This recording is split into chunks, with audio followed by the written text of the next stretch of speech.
السلام علیکم ورحمۃ اللہ وبرکاتہ۔ آج آپ کے سامنے بہت ہی بہترین ویڈیو لے کر کے حاضر ہوا ہوں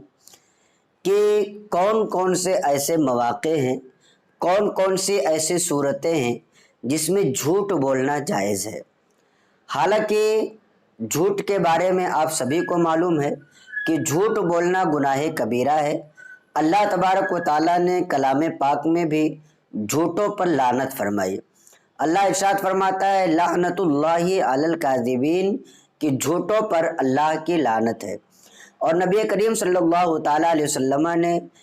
احادیث کے ذریعے سے یہ بتایا ہے کہ جھوٹ بولنے والے کی زبان کو اللہ تبارک و تعالیٰ نکال دے گا اور اسے طرح طرح کے عذاب میں مبتلا کیا جائے گا۔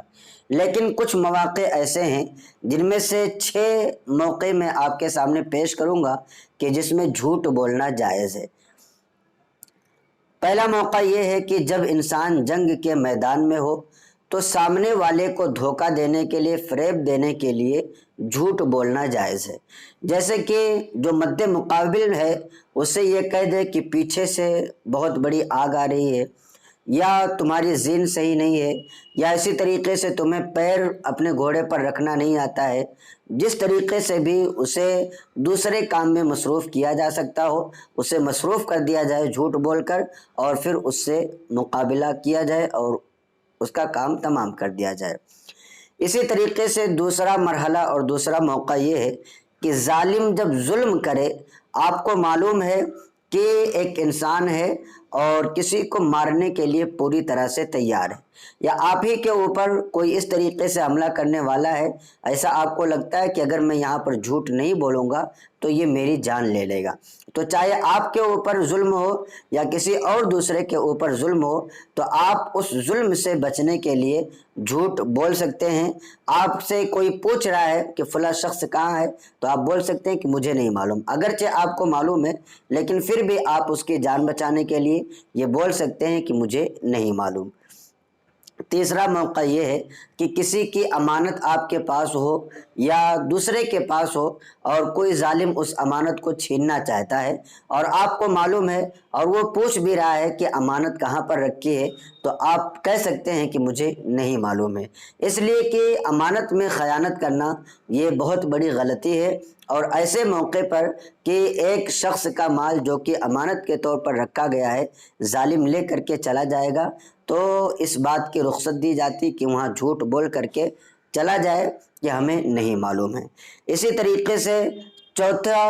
مسئلہ یہ ہے، چوتھی صورت یہ ہے کہ کسی نے چھپ کر کے بے حیائی کی کوئی گناہ کا کام کیا، اب جب اس سے پوچھا جائے کہ کیا تم نے ایسا کیا تو وہ بول سکتا ہے کہ نہیں میں نے ایسا نہیں کیا۔ یہ اس بنا پر نہیں کہ وہ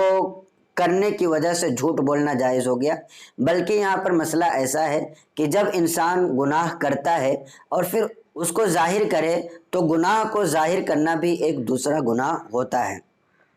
اس لیے کسی بھی گناہ کو ظاہر نہیں کرنا چاہیے۔ پانچویں چیز ہے کہ دو مسلمان میں آپس میں عداوت ہو، دشمنی ہو، ان کے درمیان نہیں جمتی ہو، لڑائی جھگڑے ہوں، تو ایسی صورت میں دونوں کو ملانے کے لیے، دونوں کو آپس میں بہتر کرنے کے لیے جھوٹ بولا جا سکتا ہے۔ مثال کے طور پر ایک شخص کے پاس گیا، اس سے یہ کہے کہ فلاں شخص تو تمہاری بہت تعریف کرتا ہے، بڑی عزتیں کرتا ہے، جب اس کے پاس جاؤ تو تمہارا ذکر کرتا ہے۔ دوسرے شخص کے پاس گیا تو اس سے بھی اسی طریقے سے باتیں کی اور جس کی وجہ سے دونوں میں ملاپ ہو جائے تو ایسا جھوٹ بولنا جائز ہے۔ چھٹی صورت یہ ہے کہ شوہر اپنی بیوی کو خوش کرنے کے لیے جھوٹ بول سکتا ہے۔ مثال کے طور پر کوئی چیز بازار سے خرید کر کے لایا اور بیوی کو بہت پسند آئی، حالانکہ وہ بہت ہی معمولی قیمت کی تھی، اب اسے جب پسند آئی تو یہ شوہر بول سکتا ہے، مثال کے طور پر 500 کی چیز تھی تو اس نے کہہ دیا 1000 روپے کی چیز ہے۔ یا اسی طریقے سے بیوی کو خوش کرنے کے لیے اگر کھانا اچھا بھی نہیں بنا تو بول دے کہ کھانا بہت اچھا بناتی ہو، گھر کے کام تھوڑے وقت پر نہیں ہوتے ہیں تو بھی بول سکتا ہے کہ خوش رہے کہ ٹھیک ہے بہت اچھا کام کرتی ہو۔ یہ ساری چیزیں وہ ہیں، یہ 6 موقع ہیں جن کی وجہ سے جھوٹ بولنا جائز ہے۔ اور ایک قاعدہ آپ کو یاد رکھنا چاہیے کہ ہر وہ کام جس کو سچ بول کر کے کیا جا سکتا ہو وہاں پر جھوٹ بولنا گناہ ہے، اور جہاں پر جھوٹ بولے بغیر نہیں چل سکتا ہے تو یہ 6 مواقع جو میں نے ذکر کیا ہے، ان 6 موقعوں میں سے اگر کوئی موقع پیش آتا ہے تو آپ اس میں جھوٹ بول سکتے ہیں۔ اس میں سے 3 چیزیں ایسی ہیں جو حدیث مبارکہ میں بھی بیان کی گئی ہیں، اور 3 چیزیں ہمارے بزرگوں نے بتایا ہے، وہ بھی احادیث ہی کا خلاصہ ہے اور حدیث مبارکہ ہی سے نکالا گیا ہے۔ تو یہ 6 مواقع تھے۔ امید کرتا ہوں کہ آپ کو یہ ویڈیو اچھی لگی ہوگی۔ آپ سے درخواست ہے کہ اس کلپ کو زیادہ سے زیادہ اپنے دوستوں احباب کو بھی شیئر کریں تاکہ انہیں بھی دینی معلومات حاصل ہوں اور وہ بھی دین کے مسائل پر صحیح طریقے سے عمل کر سکیں۔ السلام علیکم ورحمۃ اللہ وبرکاتہ۔